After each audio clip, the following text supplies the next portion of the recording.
ஜெய் ஸ்ரீராம். இன்றைக்கி ஒரு குட்டி குருவாயூரப்பன் மகிமையை கூறும் கதை.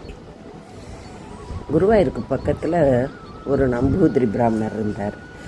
அவர் ரொம்ப நன்னா படித்தவர், ரொம்ப பக்தி உள்ளவர். குருவாயூருக்கு குருவாயூரப்பனுக்கு கைங்கரியம் பண்ணுறவர். அவர் திடீர்னு அந்த இதெல்லாம் விட்டுட்டு இஷ்டப்படி இருக்கிறது ஆச்சாரம் அனுஷ்டானத்தெல்லாம் விட்டுவிட்டு இஷ்டப்படி வாழ ஆரம்பிச்சுட்டார். அப்படியே இருந்தவருக்கு 96 வயசு ஆகிடுறது. ஆனால் அவருடைய தினம் என்ன பண்ணுவார், அங்கே குருவாயூரில் மத்தியானம் பிராமணாளுக்கு தனியாக சாப்பாடு போடுவானோம். அங்கே சாப்பிட்டுட்டு போயிடுவார். தினம் அங்கே தான் சாப்பிடுவார், சாப்பிட்டுட்டு போவார். ஒரு நாள் அது மாதிரி அவர் சாப்பிட்றதுக்கு வரத்துக்கு முன்னால் அந்த குளத்தில் குளிக்கிறதுக்கு வரார். அப்போ அங்கே நாராயண பட்டதிரி இருக்கார். அவர் அனுஷ்டானங்கள்லாம் பண்ணிட்டுருக்கார். அவருக்கு இவரை பார்த்து ரொம்ப பாவமாக இருக்குது, மனசு வேற உருகிறது. அவர் அவரை பார்த்து, நம்பூதிரி, இப்படி அநியாயமாக இந்த ஜென்மத்தை வீணாக்கிட்டீங்களே, வயதும் அதிகமாகிடுதே, இனி எப்படி கரைத்தேறுறது அப்படின்னு ரொம்ப மனமுருக கூறுறார்.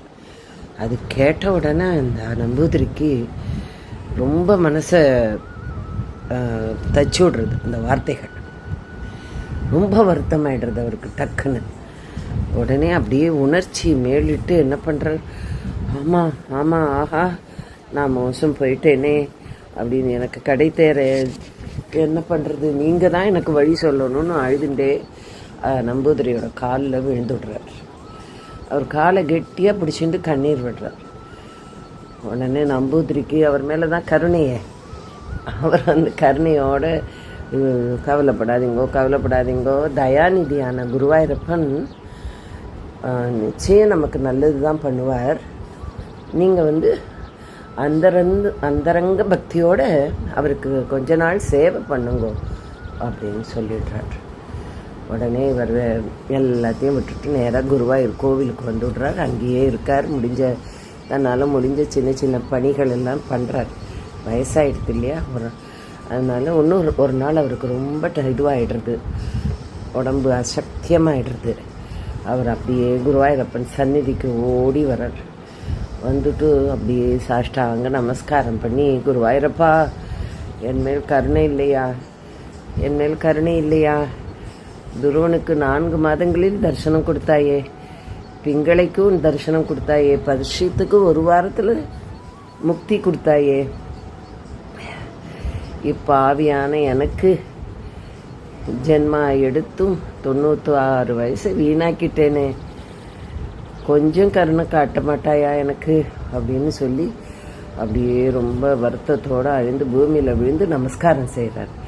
அப்போ குருவாயூரப்பன், நீ இது சொன்னதெல்லாம் நிஜமா அப்படின்னு கேட்குறாராம். உடனே ஆமாம் அப்பனே, ஆமாம் அப்படின்னு சொல்கிறாராம் அந்த நம்பூதிரி.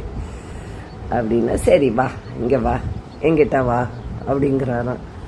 அவ்வளோதான், அவர் அப்படியே குருவாயூரப்பனோட ஐக்கியமாயிட்டார். கீழே நமஸ்காரம் செய்து வெகு நேரம் ஆகியும் எழுந்திருக்கலையேன்னு பார்க்குறா. அவர் தான் குருவாயூரப்பனோட ஐக்கியமாயிட்டார். அவரை ஜனங்கள் தட்டி எழுப்ப பார்க்குறா. வெறும் உடம்பு தான் இருக்குது. ஹே குருவாயூரப்பா, என்னே ஒன்லீலே.